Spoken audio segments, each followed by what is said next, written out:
ఓం స్వామి శరణమయ్యప్ప. ఈరోజు నేను నా ఫ్రెండ్ స్వామి కలిసి నెల్లూరులోని నవబాల దుర్గాదేవి టెంపుల్కి వెళ్తున్నాం. ఇది నెల్లూరు గ్రామదేవత అయిన ఇరుకాల పరమేశ్వరి టెంపుల్ దాటాక కొంచెం అలా ముందుకు వెళ్తే మీకు ఇలా రైట్ సైడ్లో కనిపిస్తుంది. ఇదే శ్రీ నవబాల దుర్గాదేవి టెంపుల్.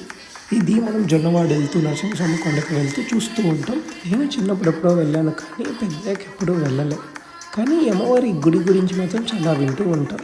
లైక్ అమ్మవారికి ఇక్కడ కుంభం పోసినప్పుడు చిన్న చిన్న పదాలు కనపడ్డాయని, అంటే బాలదుర్గాదేవి కదా. అందుకు ఇంకొకటి, అమ్మవారిని ఇక్కడ ఫస్ట్ ప్రతిష్ఠించినప్పుడు ఉగ్రరూపంతో ప్రతిష్ఠించారంట, కానీ తర్వాత శాంతిమూర్తిగా మార్చారు. ఇంకోటి, అమ్మవారికి ఉన్న 9 అవతారాలని కలిపి ఒకే అవతారముగా, ఒకే మూర్తిగా ఇక్కడ 18 హస్తాలతో అమ్మవారిని ప్రతిష్ఠించారు.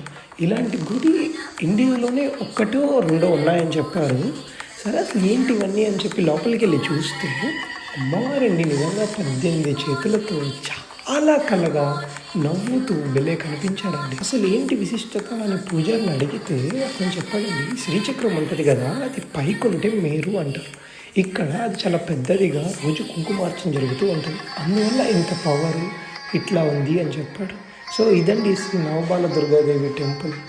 కానీ అమ్మవారు మాత్రం చాలా బాగున్నారండి. సో మీరు కూడా ఇప్పుడు నెట్ సైడ్ వస్తే ఖచ్చితంగా వెళ్ళి దర్శించుకోండి, చాలా హ్యాపీ ఫీల్ అవుతారు.